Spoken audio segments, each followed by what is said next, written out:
নতুন ভিডিওতে স্বাগত। এর আগের ভিডিওতে আমরা ইনকাম ট্যাক্স এবং টিডিএস সম্পর্কে পড়েছিলাম। আজকের ভিডিওতে আমরা পড়ব মনিটারি পলিসি। বাজারে মানি বেশি হয়ে গেলে সব দ্রব্যের ডিমান্ড বেড়ে যায় এবং দ্রব্যের প্রাইসও বৃদ্ধি পায়। আবার বাজারে মানি কমে গেলে বাজারের মানি ফ্লো কমে যায়। আমাদের দেহে রক্তের ফ্লো যেমন খুবই প্রয়োজনীয়, বাজারে মানির ফ্লোও সেরকম প্রয়োজন। আর এই মানি ফ্লোকে স্টেবল রাখার জন্য সেন্ট্রাল ব্যাংক বা আরবিআই বিভিন্ন ধরনের টুলস ব্যবহারের মাধ্যমে, যেমন repo rate, reverse repo rate দ্বারা বাজারের মানিকে কন্ট্রোল করে। একে মনিটারি পলিসি বলা হয়। এই মনিটারি পলিসি দ্বারা আরবিআই অর্থাৎ রিজার্ভ ব্যাঙ্ক অফ ইন্ডিয়া বাজারের মানিকে কন্ট্রোল করে। কিন্তু এরকমই গভর্নমেন্ট অফ ইন্ডিয়া অর্থাৎ ভারত সরকার ফিসক্যাল পলিসির দ্বারা বাজারের মানিকে নিয়ন্ত্রণ করে।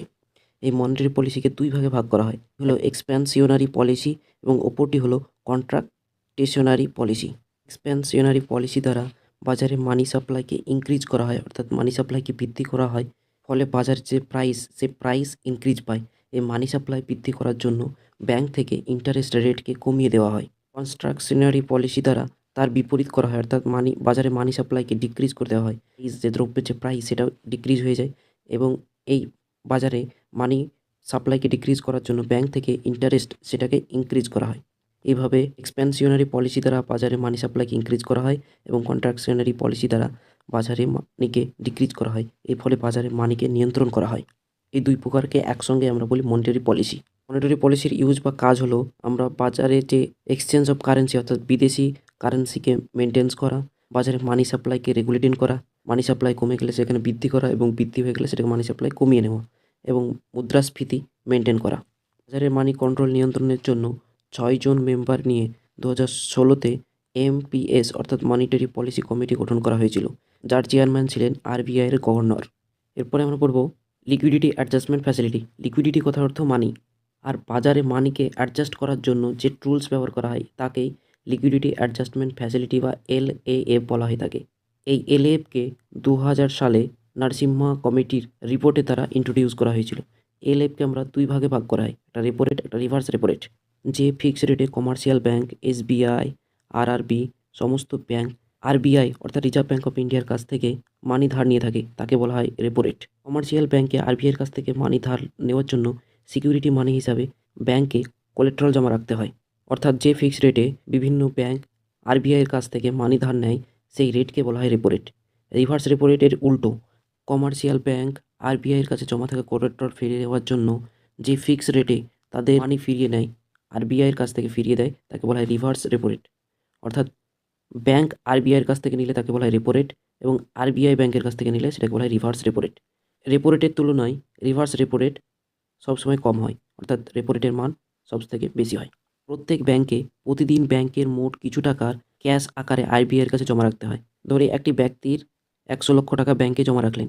এই 100 লক্ষ টাকার যদি সিআরআর এর অর্থাৎ ক্যাশ রিজার্ভ রেশিওর পার্সেন্টেজ যদি 4% হয়, তাহলে এই 100 লাখের মধ্যে 4 লাখ আরবিআইয়ের কাছে জমা রাখতে হবে। এই 4 লাখকে বলা হয় ক্যাশ রিজার্ভ রেশিও। এই 4 লাখের প্রতি আরবিআই কোনো সুদ দেয় না এবং বাকি যে থাকছে 96 লক্ষ টাকা সে বাজারে লোন দিতে পারে।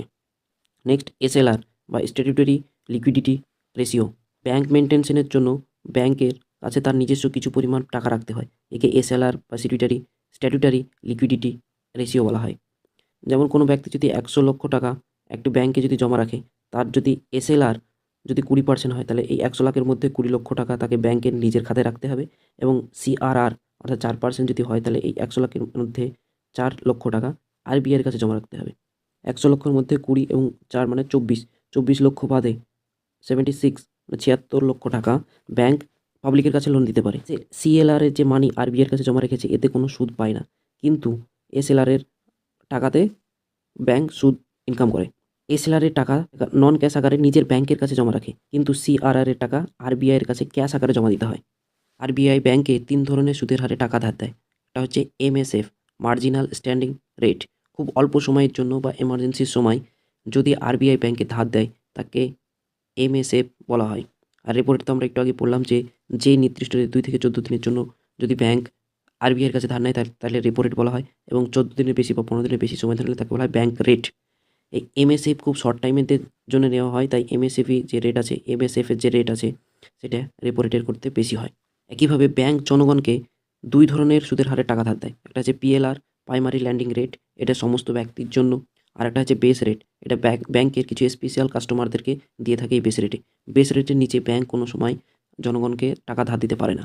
তাহলে আমরা মনিটারি রেটের টুলসগুলো দেখলাম, MSF, repo rate, bank, CRR, SLR, এগুলো সব বলা হয় টুলস, মনিটারি টুলস। এই মনিটারি রেট যদি আমরা বৃদ্ধি করি তাহলে ইন্টারেস্টের পরিমাণ বৃদ্ধি পাবে। ইন্টারেস্টের পরিমাণ বৃদ্ধি পেলে জনগণ লোন কম নেবে এবং লোন যদি কম নেয় তাহলে বাজারে লিকুইডিটি পরিমাণ হ্রাস পাবে বা ক্যাশের হ্রাস পাবে। ক্যাশের হ্রাস পেলে তো ব্যক্তির কাছে ক্যাশ যদি না থাকে তাহলে ডিম্যান্ডও হ্রাস পাবে এবং ডিম্যান্ড যেহেতু না থাকলে তাকে বাজারে যে প্রাইস, সেই প্রাইসও কমে যাবে এবং মুদ্রাস্ফীতিও কমে যাবে। তো এইভাবে মনিটারি টুলসকে বৃদ্ধির সঙ্গে সঙ্গে বাজারের সমস্ত মানিকে নিয়ন্ত্রণ করা হয় এবং একইভাবে মনিটারি টুলসকে যদি আমরা ডিক্রিজ করি তাহলে ইন্টারেস্ট ডিক্রিজ হয়, লোন ইনক্রিজ পাবে, লোন ইনক্রিজ পেলে ক্যাশ ইনক্রিজ পাবে, ডিমান্ড ইনক্রিজ পাবে, প্রাইস। এইভাবে মনিটারি টুলসের দ্বারা বাজারের ক্যাশের ফ্লোকে নিয়ন্ত্রণ করা হয়ে থাকে। আমরা মনিটারি পলিসি ছাড়াও ওপেন মার্কেট পলিসি দ্বারা বাজারের মানি কন্ট্রোলকে নিয়ন্ত্রণ করে থাকি। এই ওপেন মার্কেট পলিসির দ্বারা সরকার বিভিন্ন ধরনের বন্ড, পেপার, এলআইসি, বিভিন্ন লোন বিক্রির মাধ্যমে বাজারের মানিকে তার নিজের হস্তান্তর করে এবং এইভাবে এই ওপেন মার্কেট পলিসিও দ্বারাও বাজারের মার্কেটের যে মানিকে সেটাকে নিয়ন্ত্রণ করে থাকে। এভাবে সরকার মার্কেটের প্রতি কন্ট্রোল করে। তো আজকের ভিডিওতে এ পর্যন্তই। দেখা হচ্ছে নতুন ভিডিওতে। ততক্ষণ পর্যন্ত টেক কেয়ার। Bye bye.